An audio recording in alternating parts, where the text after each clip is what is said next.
let's take a look at how to build skill trees that automatically branch off on their own.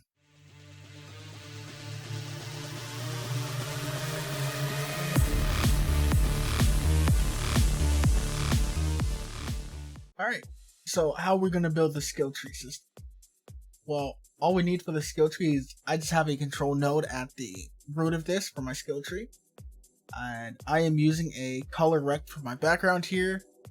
You could use a texture rect if you want. You could use a panel. You could use whatever you want. And then I just have a color set to it just so we have a dark background to act as a contrast. Since our branches are going to be brighter colors, our text as you see on our skills are brighter colors. And ideally, when you add skills to your game here, when they're activated, they're going to be a nice bright color. So this is going to be a nice contrast from the background to easily tell what's active, what's not, and what level everything is. Alright, so other than having that color rect in the background, I have my skill buttons here. Now, what are my skill buttons created from? Well, if I go to my skill button scene here, my skill button is a texture button at the root. I have a I have a label here to act as my level counter here, and I have the horizontal alignment set to the right and vertical alignment set to the bottom. And if we come on down to theme overrides, I have font shadow turned on, so we have that black shadow on our text. Otherwise, it blends in a little more. This helps it stand out just a little bit more. And then I've set the font size to something that's more appropriate for the size of my button here. And speaking of, before I forget, the button, I've got it set to ignore texture, and the stretch mode is set to scale. That way I can change the size of this button to whatever I want. And as you see, my label is sticking to the bottom there, and that is just because I've gone up to my anchors here, and just by default I've set it to bottom wide, which you can see from the green pins here. Alright, and then I have a line 2D here, which is set to which has a name of skill branch, and I've just given it a default color that is lighter than the background so we can actually see it, but it's still very neutral, so we know that it is disabled when we get around to creating our branches, or rather having our branches create themselves. Right. My skill button, I have a script on it, and right now our script is basically empty, and I just have the signal connected on pressed. So if we go ahead and jump into that script here, I have my ready function and I have my on pressed signal connected, as you can see here, to this function. And I've given this button a class name. This is called skill node. You can call it whatever you want, skill button, skill tree button, whatever it is you want to call the class for these skill buttons. Alright, now let's take a look at the first thing that we're going to do. We're going to create some variables that we're going to use here. And most of these are going to be on ready. So on ready, we're going to use we're going to get our skill level. So we're going to get skill level label. And that's going to be set to that in. And later on, we're going to need our line 2D. So I'm going to go ahead and just grab that now on ready bar skill branch. I'll bring that in. All right. Now I'm going to add a little bit of dynamics per skill here, because if you saw in the beginning, some of our skills had 3 ranks, some had 2 ranks, some had 1 rank, and I'm including this in here because ideally your skills aren't all going to be 3 ranks. Maybe yours are, maybe your game's designed that way. But I'm going to give you that modularity to where some of your skills can be different ranks. So to do that, I'm just going to create an export variable here of my max level. This is an int, and I'll just set it to 3 as default. And now, if you have not seen my video on set get for your variables, or if you've seen it and you haven't noticed any idea of where or any place that you're going to use them, this is going to be a place where we are going to use that. That way we can write less code in the body of our script and just have it automatically happen when we write or when we change the level.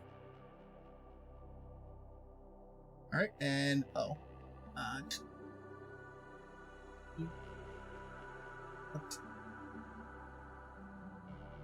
right, so let's create our level variable here. So to create our level variable, we're going to create a variable here. We'll call it level. It's going to be an integer, of course. It'll have a default of 0. Now, if you've seen the set get, you know how to set this up. And if you have not, this will be new to you. At the end of our variable here, we add a colon. Drop down to the next line. You'll see it's indented. We use set function with a pair of parentheses. Inside of here, we have the value. We do a colon, drop into the next line that is also indented one more level. And inside of here is basically everything that's going to be happening when we try to change the level of our variable. So obviously the first thing we need to do is we need to set level equal to value. Otherwise, if we don't, then we try to set level to 3, for example. Level's not going to change, it's still going to be 0. So we have to make sure that we execute this part as a minimum. And now what we want to happen is we want to update that label, right? So it says 0 out of 3, want to update 1 out of 3, 2 out of 3, 3 out of 3. So in order to do that, we're gonna go ahead and get our, in my case, skill level, text. And we'll set that to string. And of course, you can concatenate your string in all different ways here. Where we're just gonna have level plus our slash plus another string, and this is going to be our max level. So no matter what we set here or how we set this, this is always going to be out of 3, out of 2, out of 1, whatever we set our max level variable set to. All right, and so now that we have that set up, whoops, there we go. Lost my mouse for a moment there. We can go into our onPress code here, and when it gets pressed, we're simply going to set our level, and we're going to set that equal to a function called min, and that'll take as many values as you want to put in, and basically it's going to select the minimum number, so it's going to select the smaller number in here. So we're going to say level plus 1. Right, because when we press the button, we want to increase this level from 0 to 1, 1 to 2, 2 to 3, and maybe even past that. And the second number we want to pass in here is going to be our max level. So if our max level is 3, and our level is 0 at first, we're going to click on our button. We're going to have level plus 1, so that's going to move us up to level being equal to 1 here in this calculation. So we're going to pick between 1 and 3, whatever's smaller is going to be set to the level variable here. So since 1 is going to be smaller than 3, in this case, level will equal 3. We click again, it's going to come around, level is 1, so 1 plus 1, level, this is going to equate to 2. Max level is still 3, 2 is smaller, level is equal to 2. Now when it comes to 3, okay, it's 2 plus another 1. That'd be 3. Max level is 3. It doesn't really matter. 3 is 3. So level is going to be set to 3. Now, if we try to go past that, level is going to try adding 1 to it, right? It's going to be 3 plus 1, giving us 4 for our first value. And then the max level is 3, right? Because we set that in our variable at the top. And 3 is smaller than 4. So level is going to be set equal to 3 again. So it's never going to go past whatever that maximum is. Alright, that's just something a little handy for you to set there. And now what have I got here? If I go to my skill button, that's something that I didn't mention here. My texture here is dark. It's not modified. I just came down to visibility and self-modulate. And I'm using self-modulate because I only want to affect myself. If you use regular modulate, you will affect all your children as well. So I'll be affecting my label here.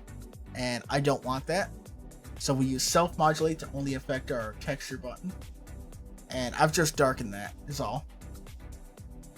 Just so we can clearly see that it's not active. So what we want to do here, whoops. Now that we've done this, we've increased the level, we want to activate that skill. So to visually indicate this to the player, we're gonna make it light up. So we're gonna say, in my case, I'm gonna say self-modulate equals color. And if you don't know the color code, then if you write out color here, right, class with the open close parentheses, then, and I know you can't see this now, but if you right click on the word color, you'll be able to select pick color and the color wheel will pop up for you. You can see in the code there as I'm selecting a color that this is modifying to whatever I'm picking. So if you don't know the color, at least the color code, you can go ahead and set it that way using that built-in color picker. All right, so for me, I just selected that nice minty green that you saw in the beginning. All right, so if we were to go ahead and test this current time, and that minty green is actually not what I'm going to want to use here. I'm going to want to go to a white for using this, but just to show you that there. So if I click on this, we can see, clicks, it goes, and it's this nice minty color. It says 3 out of 3 there. And if I were to change this max level to, say, 2, whoops, I should do it here.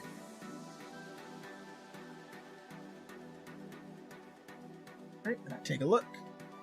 I click, we see it now says 1 out of 2, 2 out of 2, and now it's not going to go past that because remember it's going to try to make 2 plus 1 to be 3. 3 is bigger than our max level, which is set to 2, so level is going to remain at 2. Now you can see that works. That goes to a nice green. However, in this case, we're just going to use all ones to reset our self-modulate to white. Just so that we can just have it light up once we've clicked on it. All right. So we have that portion working. We can now click on our skill and it goes through our levels and it goes up to our maximum that we have set. All right, so now we're going to have our line 2D build out the branches out to our skills. So our skill branch, the line 2D node, I've given it a width of 5. Now for your project, you might want it thicker, you might want it thinner. That's going to be completely up to you. Again, my default color is just a light gray to visually indicate that it's an inactive branch, and it is still, you can still tell it or separate it from our dark background. We have top level turned on so that this item is not going to inherit anything from any canvas items that it becomes a parent of. Or rather that it becomes a child of. I worded that a little wrong. And then we're going to go down to ordering and set our Z index to -1. That way it's being rendered behind our skill button. Alright, so once you have all that, we can enter our ready function. And all we're going to do is we're going to check. We're going to say if our parent is another skill node. And I'll show you that here in the skill tree here. All right, so we have our root skill here. And then as a child of that, we have 2 skill buttons here, which would be your like tier 2 skills. And then those tier 2 skills have their own children, which is going to be their own set of tier 3 skills. And then those tier 3 skills will have their own children. That'll be the tier 4 skills. Those tier 4s will have their own children, which will be tier 5, etc. And what we're going to do here is we're going to say, take this tier 2. We're going to look at its parent, which of course is going to be our root skill here. We're going to say, okay, if my parent, this root skill, is also a skill node, then let's draw a line from the center of my skill to the center of their skill. So each child is basically going to create the branch to their parent. So both of these skills here are going to draw a line to this skill. And this skill is going to draw a line to this skill.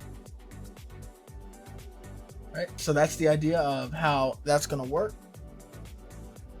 And to make that happen inside of our ready function, all we have to do is we'll check if get parent is skill node. Now, if you named your class differently, keep that in mind. You have to use your class name there. And if it is, we're going to do exactly what I said. We're going to get our line 2D, which in my case, I called skill branch. And we're going to use add point. And we're going to add a point to our global position. Right? Because we don't want the local, we want the global, where it is on the screen. And we want to put it in the middle. So by default, remember position is in the top left, so we're going to have to go half over and half down to get to that position. So to do that, we add a point at self.global position plus self.size divided by 2. And that's going to get us the center of our skill. And we're going to do basically the same thing here. And the next time we're going to do skill branch, right? Your line 2D, add a point. Instead of self, we'll do get parent dot global position plus get parent again here dot size divided by 2.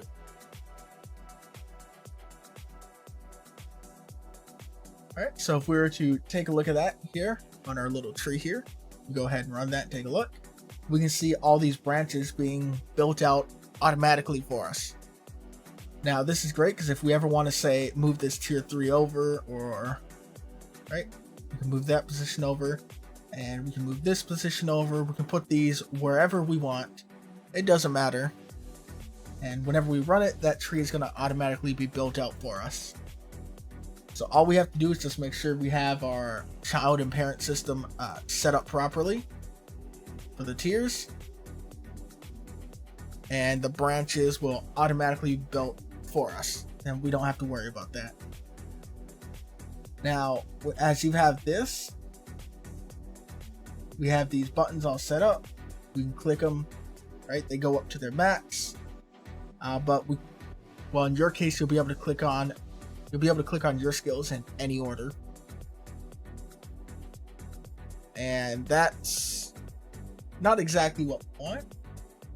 So what I've already got here, because I already had this already set up, is you want your root node here to be disabled to be off, and then all your other skills that you bring in, disabled is going to be turned on inside the inspector there.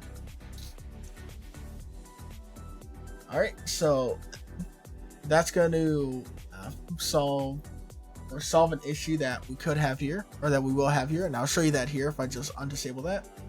We can come in and I can click on this skill before I even unlock the previous skill. Now, ideally you wouldn't want that, which is why we're using this disable on everything except for the root node, or our root skill, I should say. And then based off our root skill, we're going to unlock the ability to click on the other skills. So let's go ahead and get to that and set that line up for us.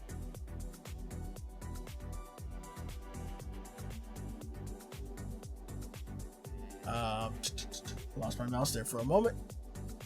Before we set that minimum in there, let's go ahead and actually set our skill branch color. So skill branch dot default color equals color, and again, if you don't know the code, you can just type it in like this, right click, and you'll be able to select pick color, and the color picker will pop up for you. I'm just going to put in that minty green. And if you run it now, you'll see that your branches will highlight. You got to come back here and turn disabled off to show you that branch. So there you go. So you can see that clicks, or you click it and it'll activate the branch related between it and its parent. All right. Fantastic. So now let's go ahead and put that restriction in place. So you want all your skill buttons to be disabled except for the root skill. That would do it here on our press here after we've activated our skill branch. Snap a little space there. Alright, so to do this, we're going to have to get a hold of our skills. So we'll save our create variable here for skills, and that'll be equal to get children. And with this, we can go ahead and run a for loop. So we can say for skill in skills. And we're going to go ahead and check if skill is a skill node, or whatever you named your class, and level, that right, is equal to, and this is where you can put in a number that would be a hard lock. So if you want it to be set to 1, then you just need your skill to have at least 1 level in it to advance to the next skill. What I'm going to do here is I'm going to set it to max level. So you have to max out the previous skill, or fully rank the previous skill, to unlock the next skill, or to be able to unlock the next one. So if skill is skill node and level is equal to the max level, then skill dot disabled equals false. Right. So you can go ahead and run that, and if we take a look at it, you can see we click on the first one, we max it out to 2. We can then click on the next one that's set to 1, but we can't click on the next branch until we max out this one. So we click on that, it goes to 2. Now we can click on the next one, and we can see they're all set to 2 by default here. Just because that's the default that we set inside of our button. So you can go ahead and let's go ahead and reset that. So our default is 3. And if we go to our skill tree, all of our buttons here that we have added, we can go ahead and just add random numbers to them if we want. All right, 5. This one is also a parent there, 4 there. This one's got 2.